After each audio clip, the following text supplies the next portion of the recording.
నమస్తే. Welcome to RTV health. నేను సహస్ర. చాలా మందిలో ఈ మధ్యన ఆటో ఇమ్యూన్ డిసీజ్ ఎక్కువవుతున్నాయి. దీంట్లో ముఖ్యంగా ఆర్థరైటిస్ కూడా చిన్న ఏజ్ నుంచి వాళ్ళు గూడా 30 ఇయర్స్ దాటిన వాళ్ళందరూ గూడా ఆటో ఇమ్యూన్ డిసీజ్ అనేది చూస్తా ఉన్నాము. ఆర్థరైటిస్ చిన్న వయసులో వాళ్ళకి రావడం అనేది ఇంకా దారుణం అననమాట.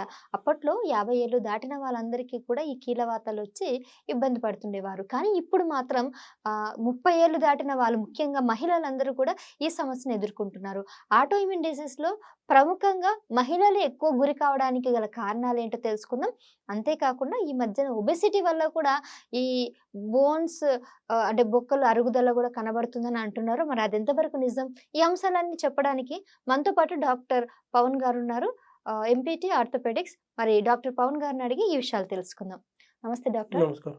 డాక్టర్ గారు, నిజంగానే ఒక ఒబెసిటీ కారణం వల్ల బోన్స్ అరుగుదల ఉంటుందంటారా? సరే. ఓకే.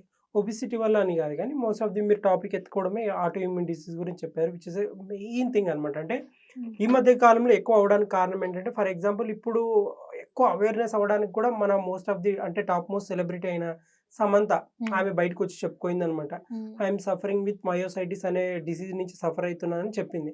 సో, ఈ మయోసైటిస్ గానీ, ఈ ఆటో ఇమ్యూన్ డిసీజ్ కండిషన్స్ ఈ మధ్య కాలంలో ఎక్కువ అవ్వడానికి గానీ, లైఫ్ స్టైల్ ఒకటి, నెక్స్ట్ ఎన్విరాన్మెంట్ పొల్యూషన్ ఒకటి, ఒబిసిటీ అనేది కూడా ఎక్కువ కారణం కింద వస్తది. ఒబిసిటీ అని కాదు కానీ, అంటే ఎవరైతే గట్ బ్యాక్టీరియా సరిగ్గా లేని వాళ్ళకి అంటే మైక్రోబయామ్స్ పొట్ట నిండా ఉంటాయన్నమాట. విచ్ ఇస్ ఆల్మోస్ట్ ఒక 10,000 మైక్రో ఆర్గానిజమ్స్ ఉంటాయి.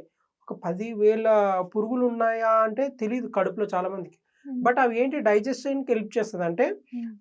మనకి తిన్న ఫుడ్ కరెక్ట్‌గా అరిగించడానికి, హ్మ్. లేకపోతే మనకి స్లీపింగ్ సైకిల్ కరెక్ట్‌గా ఉండడానికి గాని మైక్రోబయామ్స్ అనేది చాలా హెల్ప్ చేస్తది. ఇవి ఎక్కడుంటాయి మైక్రోబయామ్స్ అంటే పొట్టలో ఉండేటివి. మనకు ఫుడ్ ద్వారా నుంచి కూడా కొన్ని వచ్చే బ్యాక్టీరియాస్ ఉన్నాయన్నమాట. లాక్టోబాసిల్లస్ అంటాం. అంటే హ్మ్. హ్మ్. పెరుగులో కూడా వచ్చేసే అవునవును. బ్యాక్టీరియా ఉంటది.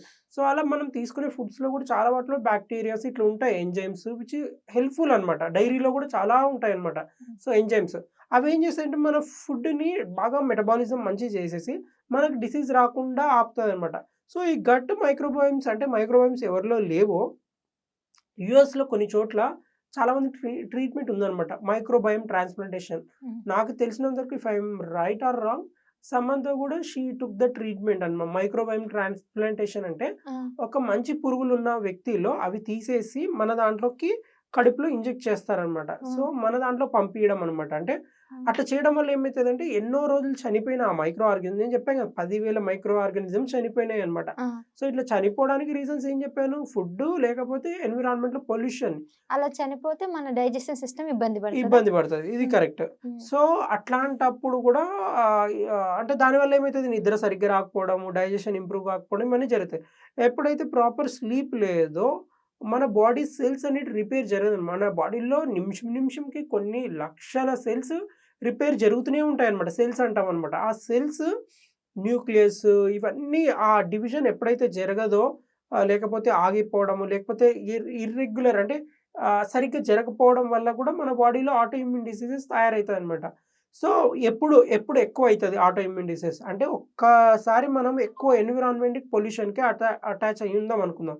లేదు ఫుడ్ కూడా విచిత్రంగా ఏదో ఒక ఫుడ్ తీసుకుంటాం అనుకో, గట్ బాగోదు, లేకపోతే బాడీలో ఉండే ఏమంటారు ఆటో ఇమ్యూన్ సిస్టమ్ కూడా సరిగ్గా పనిచేయదు. అప్పుడు ఏమైతదంటే ఫారెన్ పార్టికల్స్ అంటే బాడీ అంటే బయట ఏమన్నా సోర్సెస్ పార్టికల్స్ ఏమన్నా ఉన్నాయనుకో అంటే భూమి చుట్టూ చాలా ఆర్గానిజమ్స్ ఉంటాయి. అవి ఎప్పుడైతే మనకి దూరి అంటే ఒక డిసీజ్ కాజ్ చేసిందనుకో, ఫైట్ చేయడానికి రెడీ ఉంటది మన బాడీలో ఇమ్యూన్ సిస్టమ్. ఆ ఫైట్ చేయడానికి కూడా గ్యాప్ ఉండదనమాట. అవునా? ఆ! ఫైట్ చేయడానికి కూడా ఇమ్యూన్ సిస్టమ్ పనిచేయదు. అప్పుడు ఏం చేస్తదంటే మన బాడీనే మనకొక రోగం ఇస్తది. హ్మ్. ఏదైనా ఇవ్వచ్చు. రుమటైడ్ ఆర్థరైటిస్ ఇవ్వచ్చు, మయోసైటిస్ ఇవ్వచ్చు, సిస్టమిక్ లూపస్ ఎరిథ్రోమైటిస్ అంటాం. ఎస్ఎల్ఈ డిసీజ్ అంటామనమాట. హ్మ్. బుల్లోస్ అనే డిసీజ్ ఇవ్వచ్చు, డయాబెటిస్ ఇవ్వచ్చు, థైరాయిడ్ ఇవ్వచ్చు. ఇవన్నీ ఆటో ఇమ్యూన్ డిసీజెస్ కిందే లక్షణాలనమాట. అవే ఇది మన బాడీనే మన ఇచ్చేస్తది. బాడీనే అంటే యాంటీబాడీ గుర్తుపట్టక అది ఒక ఆర్గానిజం రిలీజ్ అయింది. వెంటనే దాన్ని చంపేయాలనేసి అది మన బాడీనే చంపుతుందని తెలియక అది అలా చేస్తదనమాట. ఆ! ఓకే. సో, ఎప్పుడైతే మన బాడీనే మనకే ఆర్గానిజం ఫైట్ చేసి మనకే ఒక రోగం తెప్పించేవన్నీ ఆటో ఇమ్యూన్ కిందే వస్తాయి. సో, ఈ డిసీజ్‌ని ఎలా తగ్గించుకోవాలి? ఇది లైఫ్ లాంగ్ ఉండే ట్రీట్మెంటే అనమాట. ఏం చేస్తే తగ్గుతదంటే హెల్తీ లైఫ్ స్టైల్ ఫుడ్స్‌ని హ్మ్. మాక్సిమం అయినంత వరకు గో ఫర్ గ్రీన్ అంటే గ్రీన్ వెజిటబుల్స్‌కి వెళ్ళిపోవడానికి ట్రై చేయండి. ఏదైనా తీసుకోండి గానీ కొద్దిగా హాఫ్ బాయిల్డ్ పెట్టుకొని తినడం స్టార్ట్ చేయాలి. నెక్స్ట్ విపరీతమైన స్ట్రెస్‌ని మేనేజ్ చేసుకోవడం. మెంటల్ హెల్త్‌ని ఖరాబ్ చేసుకోకూడదు. ఇప్పుడు ఈ అమ్మాయి విషయంలో ఏమైండొచ్చు రీజన్స్ మనకు సెకండరీ. అంటే ఇప్పుడు సమంత ఆటో ఇమ్యూన్ వచ్చింది. ఎందుకొచ్చిందో మనకు సెకండరీ. బట్ ఆ స్ట్రెస్ గాని మేనేజ్ చేసుకోవాలి. If you are suffering with mental health అంటే ఫస్ట్ మెంటల్ హెల్త్‌కి ట్రీట్మెంట్ తీసుకోవాలి. అంటే డిప్రెషన్ ట్రీట్మెంట్ తీసుకోవాలి. యాంక్సైటీకి ట్రీట్మెంట్ తీసుకోవాలి. ఏవైనా నువ్వు స్లీప్ ప్రాబ్లమ్ ఉంటే ఇన్సోమ్నియా ప్రాబ్లమ్‌కి ట్రీట్మెంట్ తీసుకోవాలి.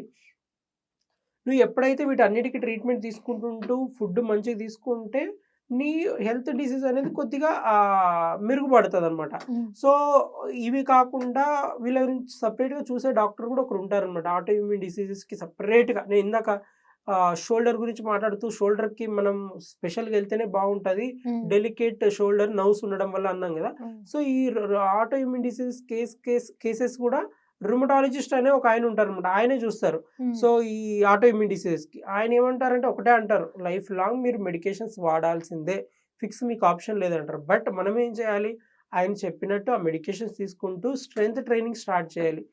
అప్పర్ లింబ్ అవ్వచ్చు, లోయర్ లింబ్ అవ్వచ్చు, కోర్ స్ట్రెంథెనింగ్ అవ్వచ్చు. అన్ని చోట్ల స్ట్రెంథెనింగ్ చేసుకుంటూ ప్రోటీన్ మెయింటైన్ చేసుకోవాలి. అంటే ఎంత ఒక కేజీకి 1 గ్రామ్ ప్రోటీన్ రెగ్యులర్‌గా వాడాలి. ఒకవేళ ఎక్సర్‌సైజ్, జిమ్ అవి ఇవి చేస్తానంటే 1.5 గ్రామ్ ఒక కేజీకి తీసుకున్నా సరిపోతది. అంటే 25 కేజీలు ఒక 50 కేజీలు ఉండేవాడు 50 గ్రాముల ప్రోటీన్. హ్మ్. జిమ్ ఇంకా ఎక్కువ చేస్తానంటే 50 ఇంటూ 1.5 ఏసుకోవాలి. అంటే ఒక 75, 80 దగ్గరకొస్తారు. అంత ప్రోటీన్ తీసుకొని మేనేజ్ చేసుకుంటే మళ్ళీ నీకి ఆ డిసీజ్ కూడా టచ్ చేయదనమాట. మళ్ళీ ఒకవేళ అటాక్ అయిందంటే మళ్ళీ ఆ డిసీజ్ అటాక్ అయిందంటే కేవలం నీ స్ట్రెస్ వల్ల, నీ ఫుడ్ బాగలేదని అర్థం. సో, ఇవన్నీ మేనేజ్ చేసుకుంటూ మాత్రం పోతే ఈ డిసీజ్ అనేది ఎక్కువ ప్రోగ్రెస్ అవ్వదు. తగ్గుతూ వస్తదనమాట. హ్మ్. ఈ డిసీజెస్ నేనేవైతే చెప్పానో ఆటో ఇమ్యూన్ డిసీజెస్ అన్నీ రివర్సబుల్. అంటే హ్మ్. మీరు ఎక్కువ రిస్క్ తీసుకోవాల్సిన అవసరం లేదు. కొద్దిగా టాబ్లెట్స్ ఉంటాయి. ఇప్పుడు ఇమ్యూన్ సప్రెసెంట్, హ్మ్. ఇమ్యూనిటీని మెయింటైన్ చేసే టాబ్లెట్స్, ఇంకా కాల్షియం, వైటమిన్ డి అవ్వచ్చు. డెఫిషియన్సీ ఉంటేనే వాడాలి. లేదంటే అవసరం లేదు. హ్మ్. కొన్ని పెయిన్ కిల్లర్స్ ఎప్పుడో ఒకసారి విచిత్రంగా వస్తదంటే అప్పప్పుడు రెగ్యులర్‌గా కాకుండా అప్పుడప్పుడు వాడడం సరిపోతది. ఇంకా ఏమంటారు క్రయోథెరపీ అంటే కోల్డ్ పెట్టుకోవడం, హాట్ హ్మ్. ప్యాక్ పెట్టుకోవడం వల్ల కూడా నీకు ఒక type of sort of relief అనిపిస్తదనమాట. ఇంకొకటి సార్ ఇప్పుడు ఐస్ ఐస్ హ్మ్. ఉంటాయి గదా! Ice cubes. ఐస్ క్యూబ్స్ ఉంటాయి గదా! ఐస్ క్యూబ్స్‌తో పెట్టుకున్న ఒక నొప్పిని మళ్ళీ వేడి నీళ్ళతో తాపడానికి పెట్టొచ్చంటారా? అరే! అది అట్లా గాదు. ఆ! ఐస్ క్యూబ్స్ హాట్ అనేది పెట్టడం గూడా ఒక పద్ధతి ఉంటదనమాట. దాన్ని కాంట్రాస్ట్ బాత్ అంటామనమాట. హ్మ్. టోటల్ 15 మినిట్స్ ట్రీట్మెంట్ ఉంటది. First starting with hot water, hot pack పెట్టేయాలి 3 మినిట్స్. హ్మ్. నెక్స్ట్ కోల్డ్ ప్యాక్ 1 మినిట్, హ్మ్. Hot pack 3 minutes, cold pack 1 minute, hot pack 3 minutes. లాస్ట్‌కి cold pack, hot pack 3, 3, 3, 3 next 1, 1, 1, 1 హ్మ్. ఇట్లా maintain చేయాలి. అంటే హ్మ్. అట్లా మేనేజ్ చేయాలి గానీ ఏదో పెట్టాము, ఐస్ పెట్టాము, హాట్ వాటర్ ఏసాము ఇట్లా అట్లా గాదనమాట. గాదు. ఓకే. ఈ ట్రీట్మెంట్ నేమ్ వచ్చేసి కాంట్రాస్ట్ బాత్. టోటల్ 15 మినిట్స్ ఆ! Starting with hot water, ending with hot water. అది గుర్తుపెట్టుకోండి. Starting with hot water, ending with hot hot water water. 2 గూడా మధ్యలో అంతా cold pack, hot water, cold cold pack, pack, hot hot pack. Water. ఇట్లా cold pack last hot water ఇంతే. ఇవి manage చేసుకుంటే ఆ కాంట్రాస్ట్ బాత్ ట్రీట్మెంట్ కూడా చాలా హెల్ప్ అయితది.